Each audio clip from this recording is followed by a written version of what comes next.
దేవుని నామములో అందరికి వందనాలు. ఈరోజు దేవుని వాక్య సందేశం. యెహోవాను బట్టి సంతోషించుము, ఆయన నీ హృదయ వాంఛలను తీర్చును. కీర్తనల గ్రంథం 37వ అధ్యాయం 4వ వచనం. మనలో చాలామందికి ఈ వాక్యానికి అర్థం నిజంగా తెలియదు.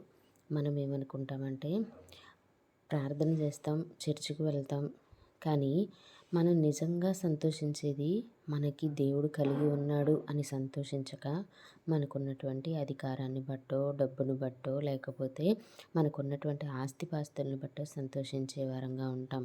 అంతేకాక మనం ఇంకెలా ఆలోచిస్తామంటే, ఈ పని జరిగితే చాలు నా జీవితం సెటిల్ అయిపోతుంది, లేకపోతే ఈ ఉద్యోగం వస్తే చాలు నా జీవితం సెటిల్ అయిపోతుంది, ఇందులో ఈ కాలేజీలో సీట్ వస్తే చాలు నా జీవితం సెటిల్ అయిపోతుంది. ఇట్లా రకరకాలుగా మనం ఆలోచిస్తూ ఉంటాం.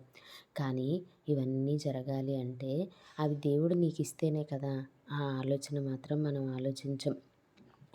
దేవుడు నాకు ఇస్తే ఏదైనా జరుగుతుంది అని ఆలోచించక, ఇది జరిగితే నా జీవితంలో ఇంకా ఏ డోకా ఉండదు అన్నట్లు మనం ఆలోచన చేస్తూ ఉంటాం.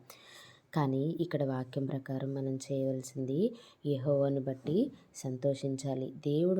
మనం దేవుణ్ణి కలిగి ఉన్నదాన్ని బట్టి సంతోషించాలి. ఎప్పుడైతే మనం అలా సంతోషించే స్థితికి చేరుకుంటామో అప్పుడు ఆయన చిత్తాన్ని మాత్రమే చేస్తాం. అంతేకాక ఆయన ఏం చేయమంటే అదే చేస్తాం. కాబట్టి ఖచ్చితంగా దేవుడు యందు భయభక్తులు గలవారి కోరికను ఆయన నెరవేరుస్తారని చెప్పిన వాగ్దానం ప్రకారం ఆయన మనం ఏమనుకుంటే అది నెరవేరుస్తారు. అప్పుడు మన హృదయ వాంఛలు తీర్చబడతాయి.